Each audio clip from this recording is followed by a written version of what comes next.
Paul, thanks so much for your time today. We've got a lot to unpack here, but I want to start with this idea of the ceasefire. President Trump hailing a ceasefire, saying the 12-day war, as he's calling it, is over, but obviously Iran's foreign minister countering that. When can we have confidence that a ceasefire has been achieved? What would you want to hear? Well, we can have confidence when we get official announcements from both the government of Iran and the government of Israel. Foreign Minister Araghchi of Iran, on one hand, he indicated Iran's continuing willingness to have a ceasefire. That's not a surprise at all, since Iran never wanted this war in the first place. But he said we don't have it now. And as we speak, we've heard absolutely nothing from the Israeli government. I think what we're seeing is some inertia selling on the part of Mr. Trump, who really would like to have people perceive that he accomplished something both with the attack and has now accomplished something diplomatically in the form of a ceasefire. This doesn't mean we won't necessarily have a ceasefire sometime soon, but we need to hear those official announcements from the two governments concerned. Yeah, the two governments concerned not making those official announcements, as you say. From Israel's perspective, what further strategic initiatives would it want to be pursuing here? Well, I think we ought to go back to the root motivations of Israel, which aren't necessarily all about or even mostly about nuclear weapons. Israel started this whole crisis by initiating the war over a week ago, and it was in large part to sabotage U.S. diplomacy. Mr. Trump was serious, and I think he is still serious about wanting some sort of agreement, nuclear agreement with Iran. Israel and the government of Netanyahu, to put it quite bluntly, is opposed to any kind of diplomacy with Iran. They do not want to see a rapprochement between their U.S. patron and the Islamic Republic of Iran. That implies something rather open-ended, and that's in addition to all of Mr. Netanyahu's more personal and political reasons for keeping a war going. So I don't think it's a matter of any one installation being knocked out or anything like that. I'm afraid we might see something closer to the Israel mowing the lawn, even if in the short term we do have some kind of ceasefire. Maybe we can come back to those open-ended objectives in a moment, but if we just let's focus on the nuclear side of things for now. How confident are you that those facilities at Fordo, Natanz are, in the words of President Trump, obliterated? Well, they're not obliterated.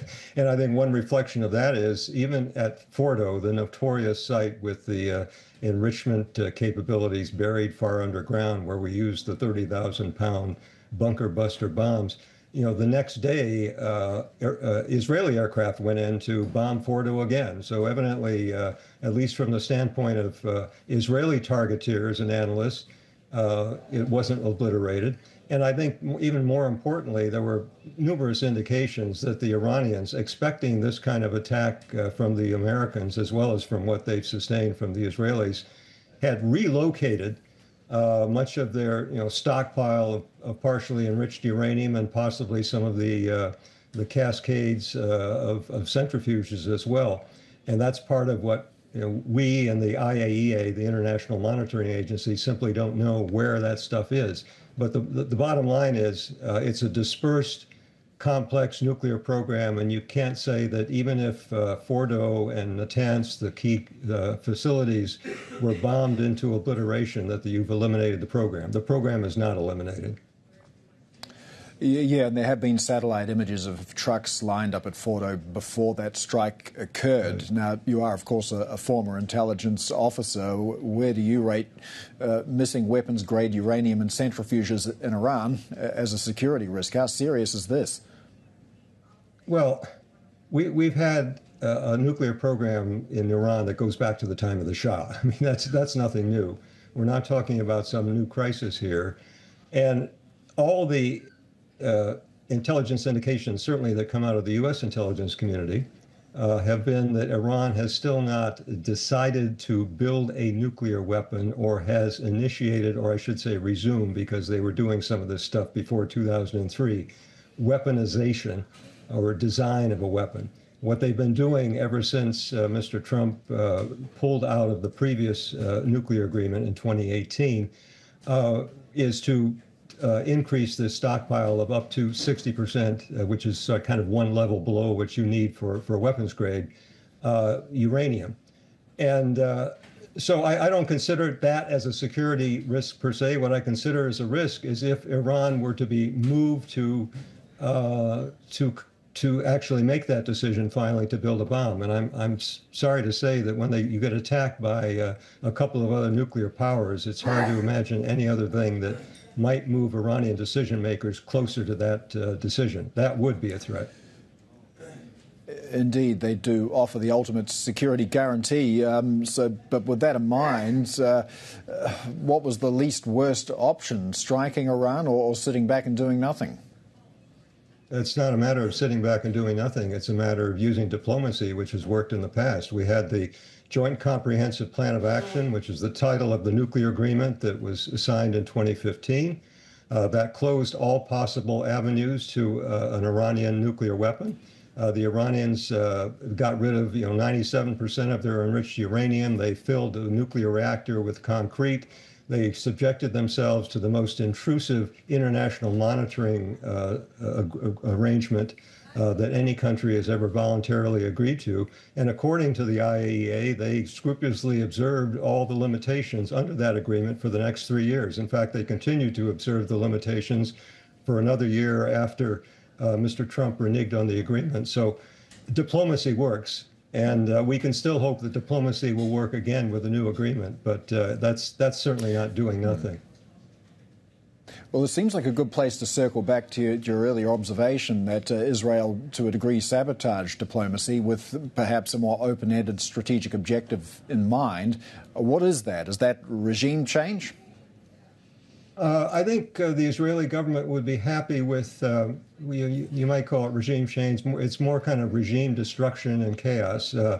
They probably would be most pleased with a very weakened, fractionated, chaotic Iran, not capable of doing much of anything beyond its borders, but not necessarily producing any kind of regime that you or I in the West might be quite comfortable with.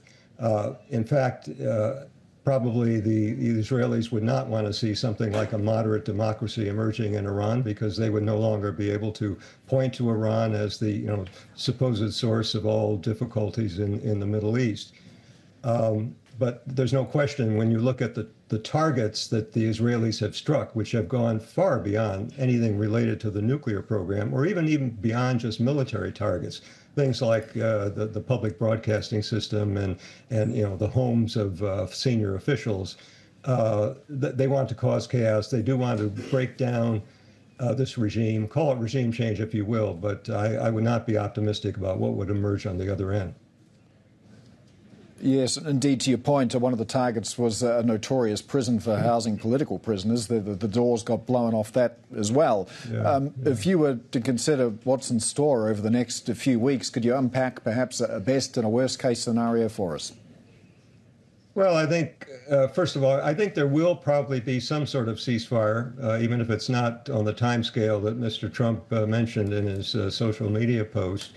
But then the issue of the continued existence of Iranian nuclear materials and a nuclear program that wasn't obliterated will keep coming up. And I think the Israelis, if no one else, are going to continue to raise that subject. And Mr. Netanyahu will certainly continue to press President Trump to stay involved militarily and not just diplomatically. And that the Israeli objective of sabotaging diplomacy and trying to avoid any kind of new agreement or rapprochement with Iran is still there. So best case, whatever ceasefire we get holds for at least a decent interval, and one hopes that there will be enough pressure back here in the United States on the administration to keep things peaceful and not to go back to war. Worst case, any kind of ceasefire breaks down pretty quickly, and we have an endless war. What the Israelis would call mowing the lawn, but in this case, it involves the United States, which goes after more and more targets on Iran, and we simply don't see an end to it.